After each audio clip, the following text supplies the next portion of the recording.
20 лет назад в стране началось возрождение православных традиций. Немало усилий для этого было приложено и в нашей республике. Тогда патриархом Московским и всей Руси Алексием II и Синодом Русской Православной Церкви было принято решение о возрождении Якутско-Вилюйской, а затем Якутской и Ленской епархии. За это время в республике были восстановлены старые церкви и построены новые храмы. Вместе с ними стали возрождаться и некогда забытые православные традиции. Обо всем этом было сказано во время божественной литургии, посвященной празднику Рождества Христова. Ее лично отслужил епископ Якутский и Ленский Роман. Частью литургии стало поздравительное обращение от имени патриарха Московского и всей Руси Кирилла в адрес всех якутян.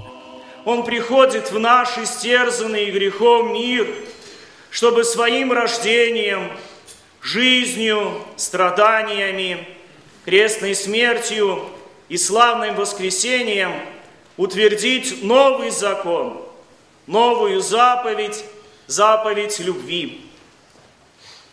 Заповедь новую даю вам, да любите друг друга, как я возлюбил вас, так и вы да любите друг друга.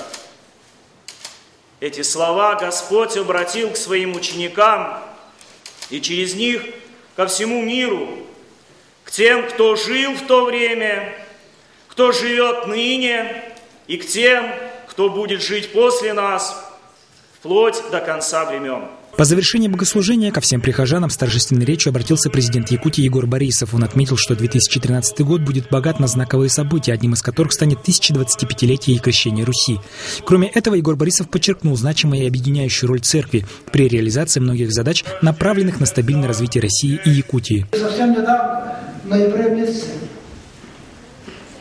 при божественной литургии в храме Христа Спасителя по случаю 580-летия вхождения Якутии в состав Российского государства нынешний патриарх Московской всей Руси Кирилл говорил очень хорошие, возвышенные слова в адрес якутян.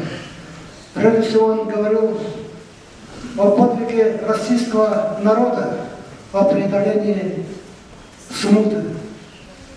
Он говорил о подвиге священников, которые привели в Якутию образование, культуру и православие. Он говорил о подвигах людей, представителей интеллигенции, ссыльных, которые молились на благо якутского народа. И он говорил о тех событиях начала 90-х годов, когда принимались решения и совершались подвиги по возрождению православия Якутии. Кроме этого, говоря о взаимоотношениях государства и религии, глава республики высказал мысль о том, что цели и задачи, которые они ставят перед собой, совпадают. Несмотря на то, что органы власти и православная церковь стоят на разных ступеньках, в конечном счете они стремятся к одному и тому же – консолидации общества, сохранению мира и согласия. Тимофей Ефремов, Гаврил Дичков, НВК Саха, Якутск.